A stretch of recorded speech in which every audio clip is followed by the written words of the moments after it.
we all know why it was not introduced in 2014 and why it's being introduced today in 2023. We don't have to discuss that anymore. But I want to place on record my concern for the future of this bill. And I'll tell you why. There have been about 3 delimitations that have taken place in this country: 1952, 1962, 1972, which was completed in 1976. And as you know, that there's a decadal consensus that happened in 1951, 1961, 1971. And from 72 to 76, it took 4 years to do the delimitation. Then came 2002, when a constitutional amendment said that we will now do the next delimitation in 2026. The census of 2001 was done, the census of 2011 was done, and there's never been a delay in the census. But the census of 2021 has not been done till date. The reason given was that during that period of time, 2019-20, there was COVID. So therefore, the census could not be completed. But the COVID happened in 2021, and United States, England, China completed their census even during the course of the COVID. The reason why there's a connection between the two, because when the Finance Commission sits, it allocates resources on the basis of population. And if you don't do your census, then the allocations become skewed, because the population is increased, but you don't have a latest census. The result is the Finance Commission cannot allocate proper resources to regions, to the states in this country. Now, 4 years it took for the 1972 delimitation process. Now, the delimitation has not happened between 2021 and now, so we are going to wait till 2026 for the census to happen.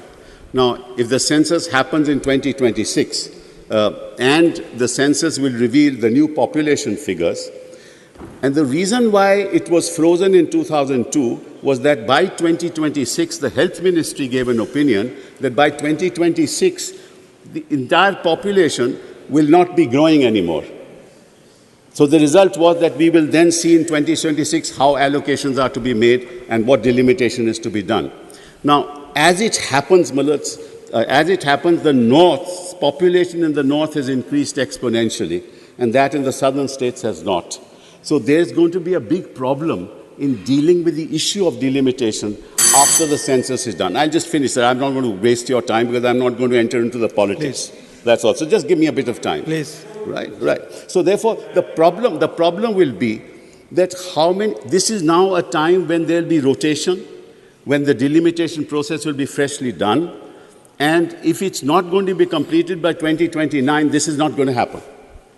So now I want the Prime Minister and I want the Home Minister to make a statement in this House. We don't know who will come to power, but they must make a statement that if they don't complete the process by 2029, they will resign as Prime Minister and Home Minister of this country. Let them make that assurance to this House. We'll then know whether... That's another matter. But at least they should give that assurance to this House. We will know the genuineness of why they have moved it in 20. So that's one point I've finished with. One other point. And that's the last one, and then I've done. Your time is already over, So give me just 1 minute. I'm not going to waste time. I never waste time. 30 seconds, please. 30 seconds. Sir, I have time constraint, please. I want all members of this House to place their hand on their heart when they go out of this House, and can they say that women of this country have been socially empowered, educationally empowered, economically empowered? And if they ask that question, the answer is no. Please ask all members of this House to go out of this House and ask about the scheduled castes and scheduled tribes. Please. Despite the reservation, have they been socially empowered, economically empowered, and educationally empowered? The answer is no. This is just a very small step, a delayed step. We want a leap forward for the empowerment of women politically. Thank you very much. Dr. Sonal Man Singh ji, we have 5 minutes. Dr. Sonal Man Singh ji. Thank you very much, sir, for this opportunity to speak here in this majestic hall of the new building of Parliament.